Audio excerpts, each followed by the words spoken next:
बिल्कुल आसान भाषा में समझ लेते हैं कि चंद्रयान-3 आखिर किस काम के लिए चांद पर भेजा गया है। तो इस चंद्रयान में 6 डिवाइसेस लगी हुई हैं जिनके अलग अलग काम है। पहले डिवाइस है इल्सा, जिसका काम है चंद्रमा पर भूकंप के बारे में जानकारी जुटाना। हम जिस ग्रह पर रहते हैं उसे अर्थ कहते हैं, तो हमारे यहाँ अर्थक्वेक आता है। इसी तरह मून पर मूनक्वेक आता है। कई बार छोटी बड़ी चट्टानें भी टकराती हैं मून से। तो इल्सा का काम है चांद के कंपन को मापना, ताकि ये मालूम किया जा सके कि चांद के अंदर इंटीरियर में, इंटरनल स्ट्रक्चर में क्या क्या चीजें मौजूद हैं। दूसरी डिवाइस का नाम है रंभा एलपी। इसका काम है स्पेस का माहौल जानना, कितने पार्टिकल कहाँ हैं, उनमें कितनी एनर्जी है, किस स्पीड से कैसे मूव कर रहे हैं। ये बहुत जरूरी डिवाइस है क्योंकि स्पेस में सूरज से निकलकर हाई चार्ज इलेक्ट्रॉन और प्रोटॉन पार्टिकल्स घूमते रहते हैं, एक तरह से हवा की तरह बहते रहते हैं, जिसको सोलर विंड भी कहते हैं। अब मून का जो सरफेस है वो खुला हुआ है। हमारी पृथ्वी की तरह कोई मैग्नेटिक फील्ड तो है नहीं जो इन पार्टिकल्स को सतह तक आने से रोक पाए, इसलिए ये चांद की सतह पर खूब सारे फैले हुए होते हैं। इन हाई एनर्जी पार्टिकल्स के बारे में जानना जरूरी होता है, नहीं तो ये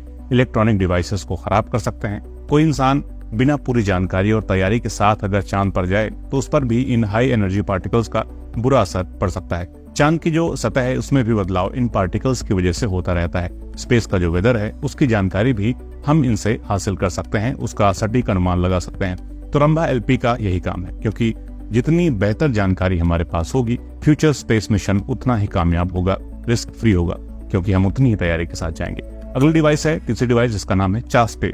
चांद ओपन है, उसके पास पृथ्वी के जैसे कोई प्रभावी वायुमंडल नहीं है, एटमॉस्फेयर नहीं है, इसलिए चांद के जिस हिस्से पर सूरज की रोशनी पड़ती है वो बहुत तेजी से गर्म हो जाता है और जैसे ही सूरज की रोशनी हटती है तेजी से ठंडा भी हो जाता है। कई बार तो -170 डिग्री सेल्सियस तक टेम्परेचर पहुंच जाता है, इसलिए चांद की सतह को समझना बहुत जरूरी है। इसके लिए भेजा गया है चास्टे को। इसमें एक गर्म रॉड को चांद की सतह में घुसाया जाएगा। इसमें सेंसर लगे हैं जो ये बताएंगे कि गर्मी किस तरह से चांद की सतह में फैलती है, ताकि भविष्य में जब इंसान चांद पर बस्ती बसाने लगे तो ऐसा घर बनाया जाए जो वहां की भयंकर सर्दी और गर्मी दोनों झेल सके, और जो स्पेस में यान वगैरह भेजे जाएं वे भी ज्यादा दिनों तक टिक सकें।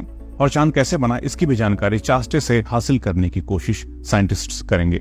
चौथे डिवाइस का नाम है LRA। छोटी सी डिवाइस है, लेजर रेट्रो रिफ्लेक्टर एरे नाम है इसका। मतलब जैसे लेजर लाइट होती थी वैसे ही लाइट यहाँ अर्थ से भेजी जाएगी, ये डिवाइस उसे वापस भेज देगी।